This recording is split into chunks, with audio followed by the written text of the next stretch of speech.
A continuación presentamos las diferentes miradas de la realidad nacional e internacional. Las voces y opiniones desde una mirada amplia. En un contexto que necesita ser analizado a profundidad e ir directo al grano. Periodismo profundo y directo. Una producción de la Asociación de Medios Católicos de Honduras, AMECA. Directo al grano. Comenzamos. Los temas de interés nacional son analizados a profundidad aquí en Directo al Grano, a través de nuestro análisis de la semana. Saludos amigos y amigas, es un placer saludarles. Les damos la más cordial de las bienvenidas a esta entrevista de análisis de la realidad. Les saluda José Peraza. La de nunca acabar. Honduras sigue sumergido en una crisis generalizada, pero en materia de seguridad se han vivido momentos tormentosos, difíciles, al mismo tiempo asombrosos e indignantes. La criminalidad organizada salpica no solo a los gobernantes hondureños, sino también a la institucionalidad hondureña. ¿Cómo impactan los juicios de Nueva York en la vida institucional hondureña? ¿En qué momento la institucionalidad terminó en manos del crimen organizado?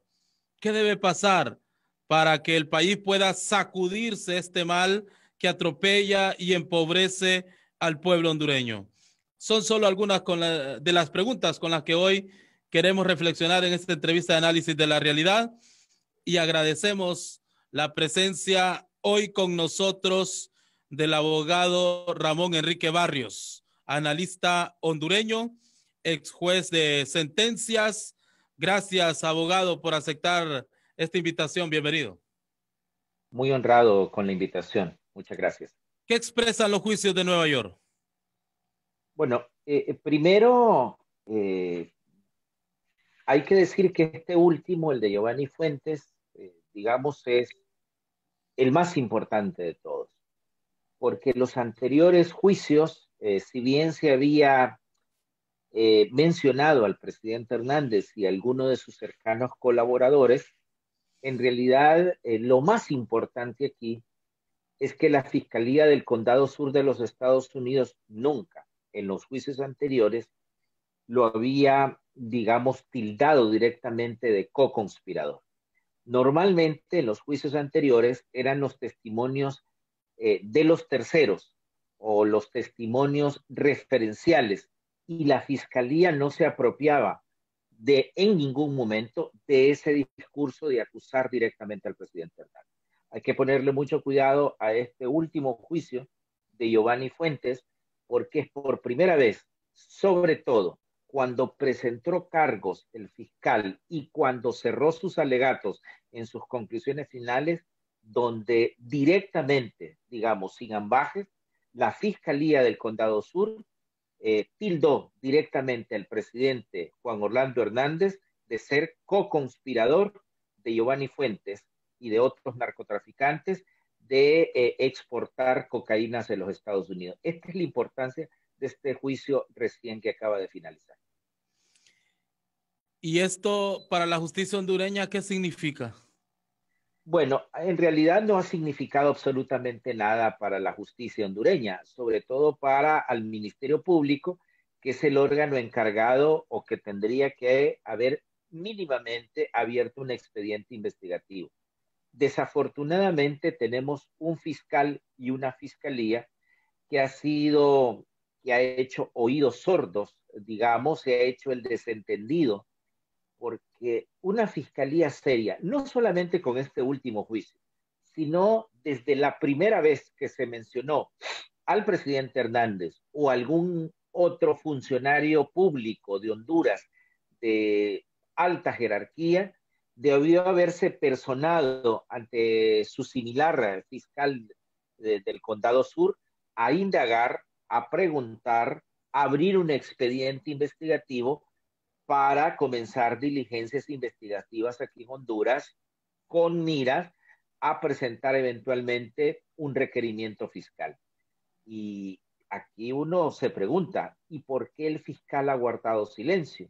A veces los delitos se cometen porque usted hace algo, nosotros le decimos delitos por acción, pero a veces se cometen porque usted deja de hacer lo que le corresponde en función de su cargo. aquí hay un claro delito de omisión, porque el fiscal está en su posición de garante en función de que nos representan a la sociedad hondureña. Y cuando el presidente de la República, Juan Orlando Hernández, nosotros le hemos confiado, por lo menos formalmente, o por lo menos para la comunidad internacional que lo reconoce como presidente de la República, digamos, ostenta su calidad de presidente de la República, en realidad debería de ser despojado o éticamente el despojarse de ese nombramiento para enfrentar, digamos, esta última acusación directa que le ha hecho la Fiscalía del Condado Sur. Lamentablemente para la justicia hondureña, sobre todo para la Fiscalía del Ministerio Público, para las Fuerzas Armadas, y los incluyo a la Policía Nacional, al Ministerio de Defensa y a la Corte Suprema de Justicia, no ha significado nada, porque en una última comparecencia salieron rodeando al presidente, como una forma de decir, estamos con usted, no le creemos a la justicia norteamericana, no le creemos a la Fiscalía del Condado Sur, y nosotros nos hacemos un solo lugar. Estos no son juicios contra Juan Orlando Hernández, son juicios contra narcos confesos y otros que se declaran inocentes. Pero el nombre de Juan Orlando Hernández es el que más se menciona. ¿Por qué? Porque, bueno, por la connotación, ¿no? Un presidente de la República. Yo no recuerdo, digamos, en la historia de Centroamérica, que es lo más inmediato geográficamente que tenemos, que se haya mencionado tanto en juicios de narcotráfico a un presidente de un país, ¿verdad? Lo más cercano donde reiteradamente se condenan a narcos en los Estados Unidos son los narcos mexicanos. Pero usted escucha ahí algún señalamiento bastante eventual con respecto a algún presidente. Aquí no ha habido, digamos, ningún narco que ha sido condenado en los Estados Unidos que haya dejado de mencionar al presidente Hernández como alguien que colaboró directamente en el caso de Giovanni Fuentes Ramírez o en el caso de los otros narcotraficantes que por lo menos hayan dado dinero al partido de gobierno o al presidente Hernández o a alguien de su entorno para que facilitara la logística del país, la estructura y las instituciones para traficar cocaína hacia los Estados Unidos.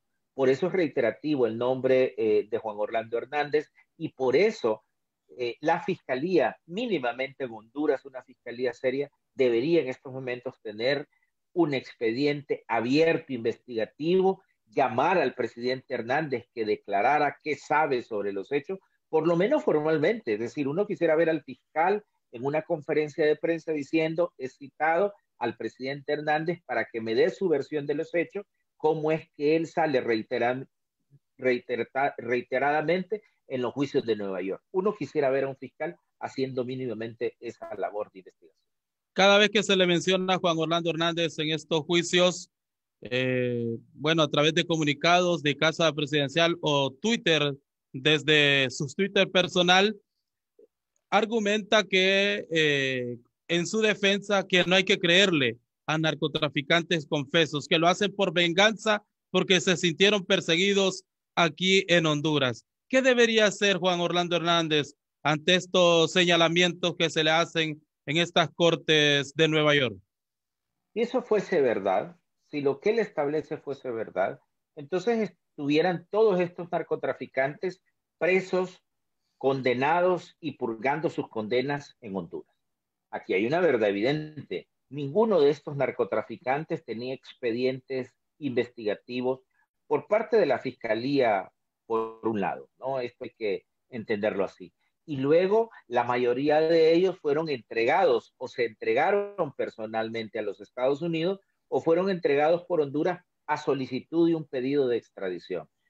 De otra manera, todos estuvieran aquí condenados. Aquí circulaban absolutamente todos ellos, digamos, y así que este discurso falaz que siempre mantiene el presidente Hernández de decir que él los combatió, primero no es mentira, ¿no? Porque el presidente Hernández, digamos, en su condición de presidente de la República, no es fiscal, no es presidente de la Corte Suprema de Justicia. En todo caso, pudo haber dirigido a través del Consejo Nacional de Defensa y Seguridad el combate a la corrupción. Y entonces aquí yo lo dejo en evidencia. ¿Cómo es que siendo presidente del Consejo Nacional de Defensa y Seguridad no se dio cuenta él en su condición de presidente y todos, digamos, los integrantes, que su hermano era un traficante de cocaína a gran escala? Eso no lo digo yo, lo dijo un fiscal del Condado Sur de los Estados Unidos, lo ratificó un jurado y un juez. Ahora, a pocos días estamos para que le dé una condena máxima por ser narcotraficante a gran escala. Entonces tenemos que este discurso falaz del presidente Hernández a través del Consejo Nacional de Defensa y Seguridad solo tiene dos premisas.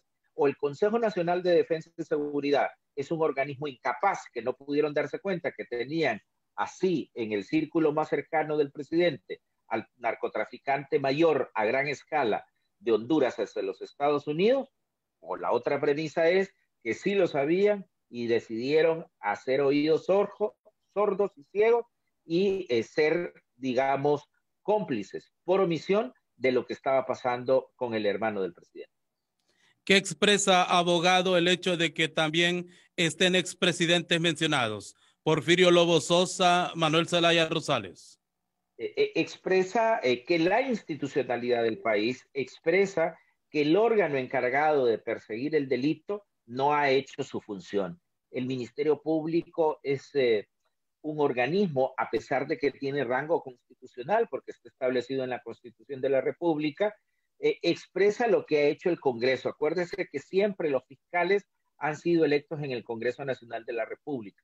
Entonces, hemos elegido perseguidores del delito, hemos elegido fiscal general de la República en función de intereses políticos y no en interés de lo que señala la Constitución, en interés de la justicia hondureña. Entonces ha habido un manto de impunidad no solamente para los narcotraficantes, sino para la clase política del país. Yo creo que la Fiscalía General de la República, en términos generales y en unos periodos más como los recientes y en otros periodos menos como los antes del 2010, digamos, nos han quedado a deber como institución. Han perseguido a los pobres, han perseguido a luchadores sociales, pero a la clase dirigente política corrupta, es decir, a los funcionarios corruptos, a los funcionarios que delinquen por corrupción y a los narcotraficantes, pues les ha caído el manto de la impunidad de la Fiscalía.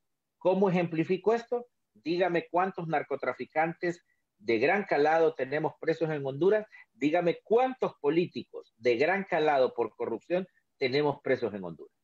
¿En qué momento la institucionalidad terminó en manos del crimen organizado?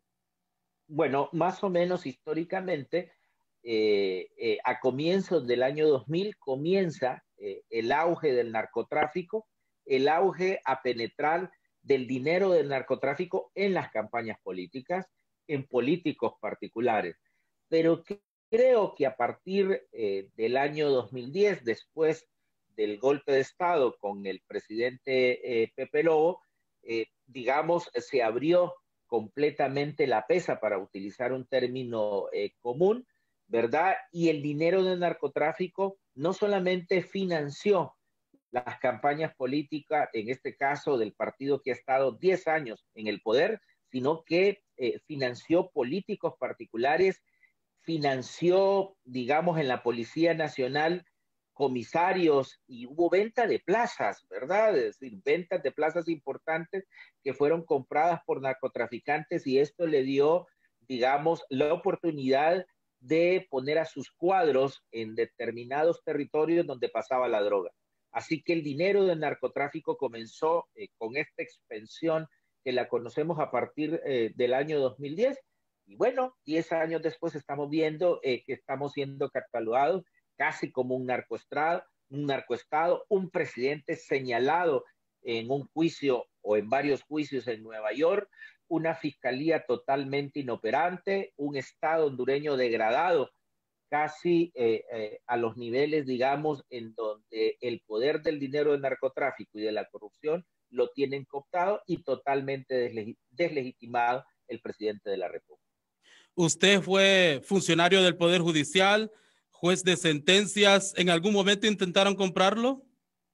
Sí, en aquella época que nosotros estábamos como funcionario judicial, todavía los tribunales de sentencia no tenían tribunales especializados, eh, eh, digamos como los hay hoy, ¿verdad? Para crimen organizado, para materia de corrupción. Los tribunales de sentencia conocíamos absolutamente todo. Así que yo tuve la oportunidad en carne propia y digamos, y otros compañeros cuando llegamos a juicios de narcotráfico, eh, ser tentados por el dinero del narcotráfico, no de manera directa, pero recuerdo una vez que tuve que poner una denuncia en el sentido de que se me había hecho un depósito en una cuenta bancaria cuando llevábamos el juicio importante de un narcotraficante que finalmente fue condenado.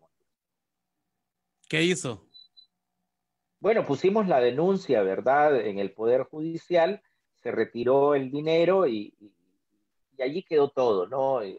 Realmente los valores están por encima de las cuestiones o de las tentaciones particulares. Los valores serán muy firmes, siguen siendo firmes, hemos sido coherentes entre lo que pensamos, entre lo que decimos y lo que somos, de manera que usted ve que yo ando por las calles del país solo, sin protección. Eso señala que mi pasado en el Poder Judicial y mi presente en mis actuaciones no tengo por qué esconderme de nada y de nadie. ¿Nunca le dijeron plata o plomo? No de manera directa, pero evidentemente si yo llevaba un juicio donde estábamos llevando un juicio de narcotráfico y encontraba depósitos en mi cuenta particular que no eran producto del sueldo mensual que ganaba como profesor universitario o como funcionario judicial y grandes cantidades que yo en mi vida he tenido acceso, pues uno podía colegir de dónde podía venir ese dinero. ¿Cómo sacudirse de esta situación que empobrece al pueblo hondureño? El tema de la criminalidad organizada, porque se incrustó en la institucionalidad hondureña. Hay dos males que en este momento están azotando, digamos, al Estado y a los gobiernos particulares en Honduras. Uno es el tema del narcotráfico y del dinero que los ha financiado, y otro es el tema de la corrupción. Yo creo que ambos son crimen organizado. Desde el gobierno, desde el Estado, ha habido un discurso de pretender hacernos creer a la sociedad que el crimen organizado son las maras y pandillas que hay en Honduras. No, esas más bien no son organizadas porque normalmente agarran a los mareros y a los pandilleros y estos están encarcelados. El crimen organizado es tan organizado que están incrustados, digamos, en el gobierno de la República. Por un lado, cómo evitar que el narcotráfico, digamos, siga financiando a un partido político o siga financiando a políticos de elección popular o siga financiando a políticos nombrados desde la presidencia de la República. Primero necesitamos un fiscal y una fiscalía fuerte. Esto es lo primero. Pero mientras sigamos eligiendo fiscales, magistrados de la Corte Suprema, Tribunal Superior de Cuentas, en función de los intereses políticos de quienes lo eligen, estoy hablando del Congreso Nacional de la República, pues vamos a tener una institucionalidad débil. Yo creo que tenemos que elegir fiscales en la medida de lo posible independientes, en la medida de lo posible alejados de la política tradicional, de la política partidista, para que puedan ejercer la acción penal pública. Y por el otro lado, dotarlos del dinero suficiente, de los recursos suficientes para la investigación. Esto es importante.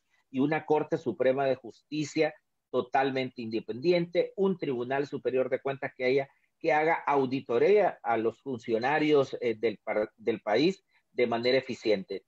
Mire, usted ve que no es posible que los políticos de elección popular inviertan cantidades millonarias para ser diputados al Congreso Nacional, donde ganan 120,000, 130,000 lempiras mensuales, es decir, que al año usted no puede tener ni 1.500.000 de sueldo, digamos, anual, y pueden gastar en una sola elección millones, 4, 5, 6, 7 millones.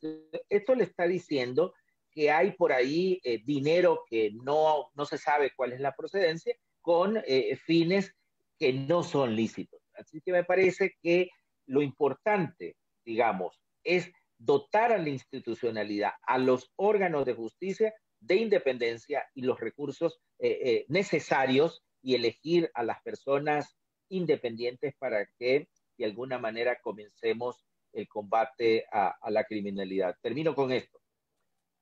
Casi en todo Centroamérica, Guatemala, El Salvador, Nicaragua y Costa Rica han metido a presidentes de la República presos por corrupción, por ejemplo.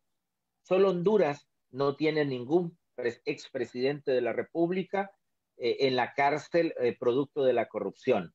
Y esto solo indica dos cosas. O la institucionalidad no funciona, que es lo que yo particularmente creo, o tenemos a los presidentes y a la clase política más honrada de Centroamérica. Abogado, los resultados de las recientes elecciones primarias e internas en Honduras reflejan que va a continuar esa protección interna del crimen organizado.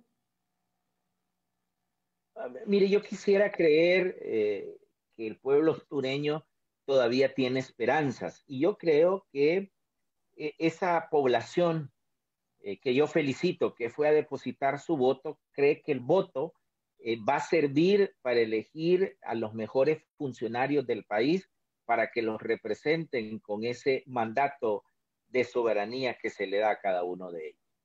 Pero los resultados de elecciones primarias, en términos generales, de algunas personas que han salido electas, que están evidentemente ligadas con el crimen, que están seriamente señaladas con la justicia, me hace decir que, digamos, hubo algún mecanismo interno que hizo que se asegurara que esta gente que está cuestionada realmente, en muchos casos por la justicia, no solamente interna, sino por la justicia norteamericana, pues estén presentes ahí porque han salido electos, ¿verdad? Yo no creo que el pueblo hondureño sigue eligiendo criminales para que los representen. Me parece que hay un poder allí que no lo podemos ver, que metió las manos en las elecciones primarias para que muchos de ellos sigan electos y pasen, digamos, al torneo general de las elecciones generales en noviembre.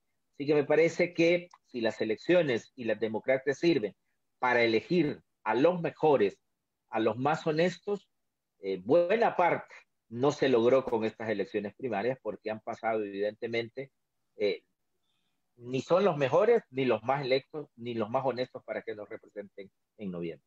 ¿Por qué es importante tener el control del Congreso Nacional, que es donde se ve en este momento que están las distintas presiones por algunas corrientes internas de algunos partidos? Me encanta la pregunta y me parece pregunta natural. Yo me voy a arriesgar a decir esto. En el próximo mes de noviembre, en las próximas elecciones generales, va a ser mucho más importante tener el control del Congreso Nacional de la República que tener el control de la Presidencia de la República. Y le voy a explicar por qué. Porque el próximo Congreso Nacional va a elegir al fiscal general de la República, va a elegir al próximo o a la próxima Corte Suprema de Justicia, va a elegir al próximo Procurador General de la República, va a elegir al próximo Tribunal Superior de Cuentas, va a elegir a los próximos concejales del Consejo Nacional Electoral.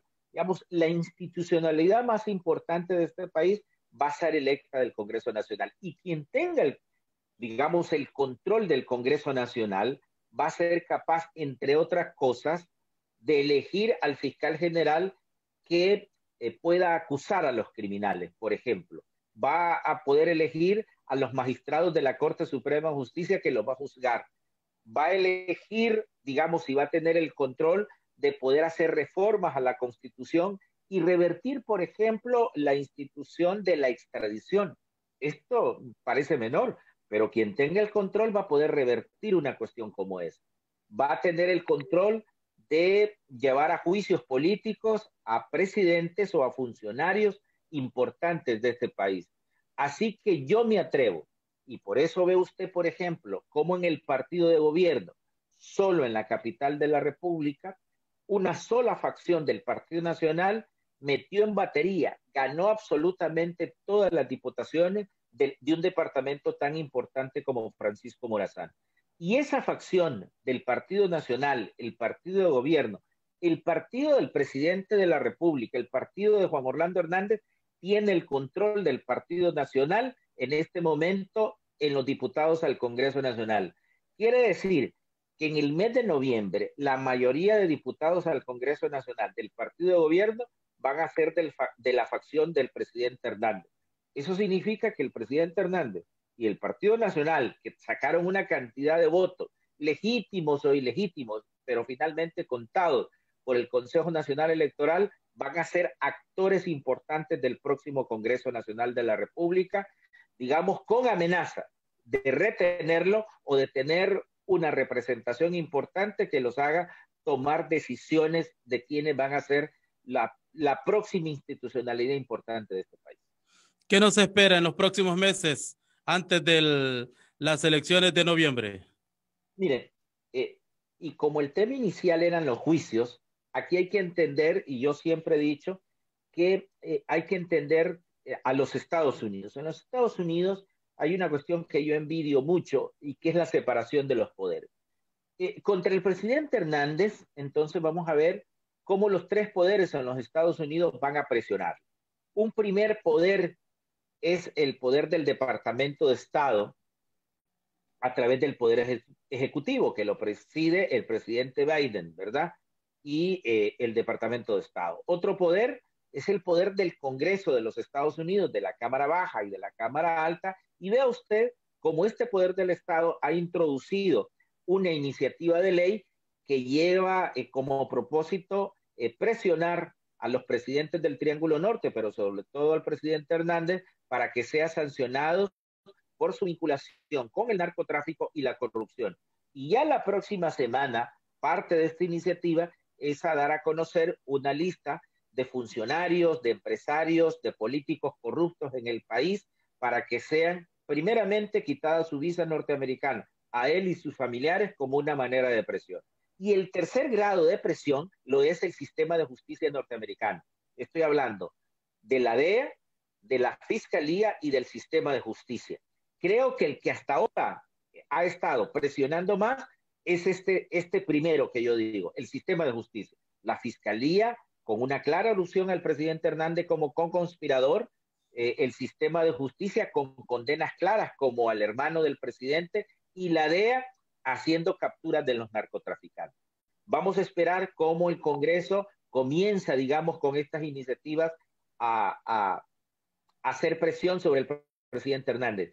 Y el tercero, que es el Departamento de Estado, que hasta ahora, cuando estaba el presidente Trump, apoyaba evidentemente al presidente Hernández, y con la entrada del presidente Biden va, digamos, a cambiar la política del Departamento de Estado hacia Honduras y hacia el presidente Hernández. Vamos a ver estos tres poderes de los Estados Unidos presionando directamente al presidente Hernández, digamos, y mi apuesta particular y mi vaticinio es que van a respetar de alguna manera el ejercicio y que termine su periodo del presidente Hernández, siempre y cuando no meta sus narices en evitar que hayan elecciones o autoproclamarse como candidato a la presidencia de la República o a través de un golpe o un autogolpe de Estado. Mientras el presidente Hernández no toque, digamos, el procedimiento normal de sucesión presidencial, van a respetar su periodo. Pero que una vez que termine su periodo, seguramente le van a dar carta blanca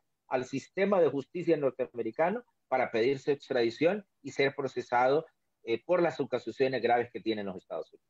Cerramos esta entrevista consultándole su valoración y su opinión, o con qué intención está el antejuicio contra Nasri Tito Afura, que va a ser el candidato del Partido Nacional.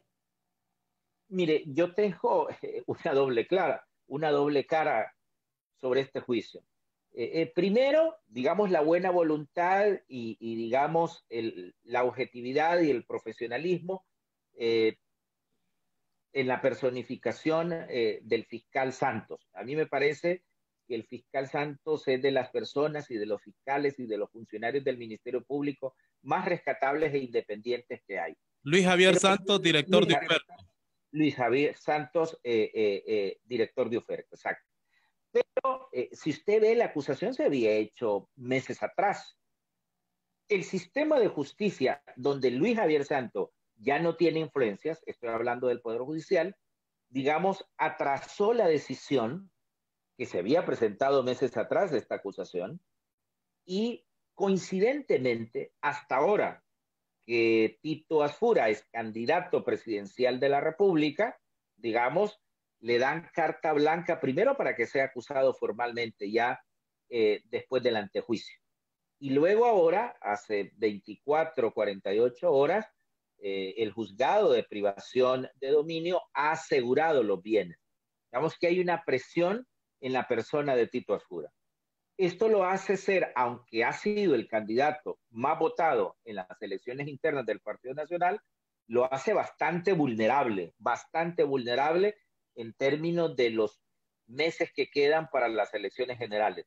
Entonces, ahí cualquier falla de esa candidatura de Tito Asfura va a ser ocupada o por el presidente Hernández o por alguien que el presidente Hernández designe efectivamente. Y eso va a ser, y yo no tengo ninguna duda, que el presidente Hernández va a tener control nuevamente de su partido y de colocar a gente muy afín a él en los puestos de elección general, y esto va a tener consecuencia que van a salir electos por el Partido Nacional, por ese caudal de votos, gente muy importante en las principales instituciones, sobre todo, si usted se da cuenta, el Partido Nacional va en pos de controlar el próximo Congreso Nacional de la República. Abogado, muchas gracias, muy amable, gracias por atendernos. Muy honrado, muchas gracias. Muchísimas gracias al abogado Ramón Enrique Barrios por sus aportes en este análisis de la realidad. Gracias a ustedes, amigos y amigas oyentes. Les invitamos para que continúen en la sintonía de su radio favorita. Quedó informado e informada con las diferentes miradas de la realidad nacional e internacional. Escuchó las voces y opiniones desde una mirada más amplia. Solo aquí. Directo al grano. Periodismo profundo y directo. Una producción de la Asociación de Medios Católicos de Honduras, AMECA. Hasta un siguiente programa. Porque no podemos quedarnos callados ante tantas injusticias.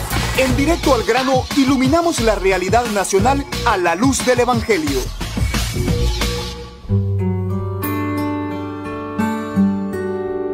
¿Qué tal, hermanos y hermanas que escuchan Directo al Grano? Les saluda Leticia Castellanos y el enfoque de fe para esta semana se titula Así analizamos la realidad desde la misión de la Iglesia. La nueva administración en el gobierno de los Estados Unidos está dando señales de una relación con Honduras y Centroamérica que tiene de por medio los juicios en la Corte Federal de Nueva York y que ha señalado en múltiples ocasiones el nombre de Juan Orlando Hernández vinculado al narcotráfico. Estados Unidos busca tener una nueva presencia entre nosotros y conviene saber situarnos ante esa perspectiva. Por eso, el gobierno de Estados Unidos debía escuchar de nosotros asuntos como los siguientes. Con el coronavirus ha quedado al desnudo muchas miserias humanas y el desprecio y rechazo que la gente de poder tiene a los pueblos. Todo se sustenta en el endiosamiento del capital, la ganancia, la privatización de los bienes y servicios públicos y el desprecio a la dignidad humana. Vivimos tiempos de remilitarización de la sociedad. Los conflictos sociales, las demandas y protestas sociales tienen como respuesta la fuerza y la represión, en el marco de lo que podríamos llamar un terrorismo preventivo de Estado, que en los hechos es la política oficial de los estados, mantener con miedo y control a los sectores que pueden significar un riesgo o amenaza al estatus. Esto se ha acrecentado con la llegada de la pandemia. Cada vez más se han consolidado gobiernos como el hondureño, basado en una democracia militarizada y autoritaria. Son tiempos de construcción de cercos mediáticos articulados a nivel de los países y entre los países, liderados por las grandes corporaciones mediáticas en donde se definen los temas, los personajes y los enfoques, sea para elevar, destruir o estigmatizar perfiles. Vivimos en el tiempo de la manipulación extrema de la información. En este contexto tan poco esperanzador, nos movemos entre tres tentaciones. Primera tentación: ante el poder que aplasta y domina, querer cambios bruscos e inmediatos. Segunda tentación: ante el poder que aplasta y domina, quedarnos en la pasividad e inmovilismo. Tercera tentación: ante ese poder implacable, evadir la realidad y buscar respuestas individualistas fuera del entorno.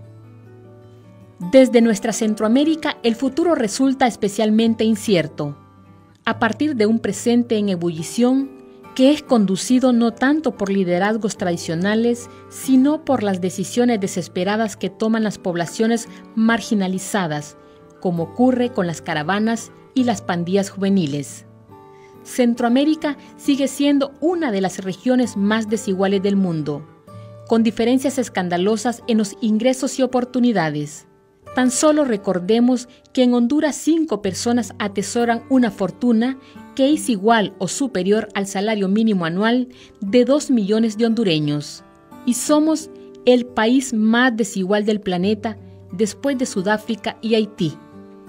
Una Centroamérica expulsora de poblaciones migrante y de movilidad y desplazamiento interno por razones económicas y por la violencia imperante. Una Centroamérica violenta e insegura no solo por la delincuencia callejera y las pandillas, sino por la decisión de los grandes empresarios nacionales y transnacionales de lograr que se concesione el territorio y sus bienes para sus proyectos extractivos. Los grandes desafíos para la sociedad y para la Iglesia los podemos resumir en los siguientes.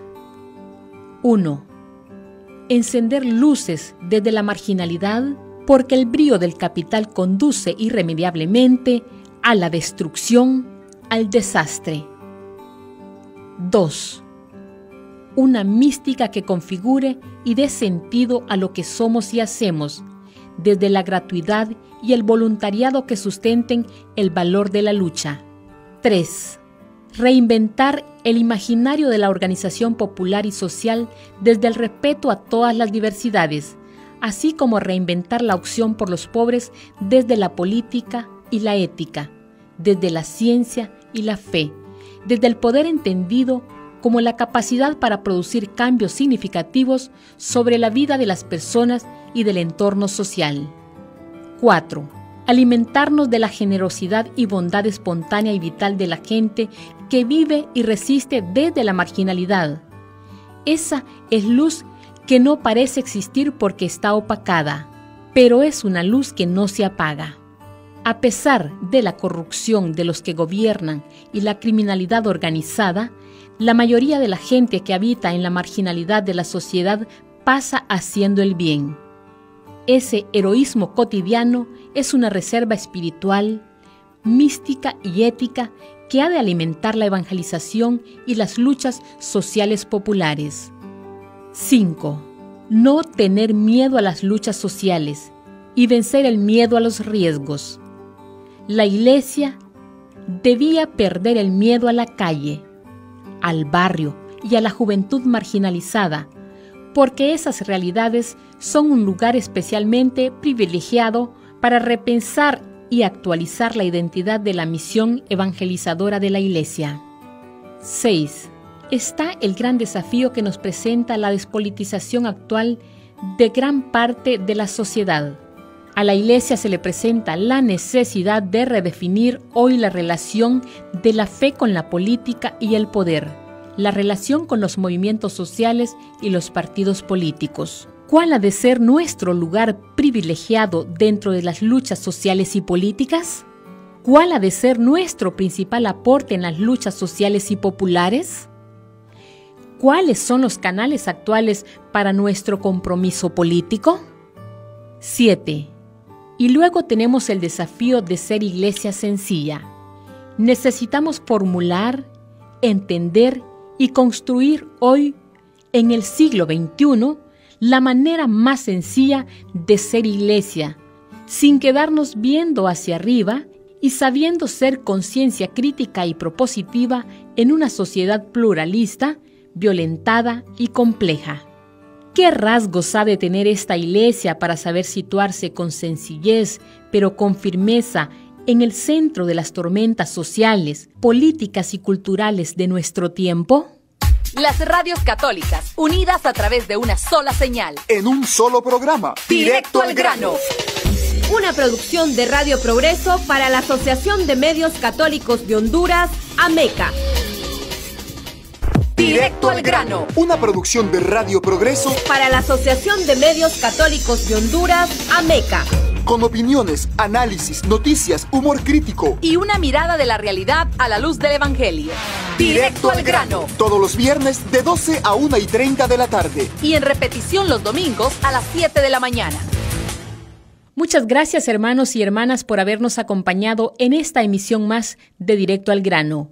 Les invitamos para que nos encontremos la próxima semana.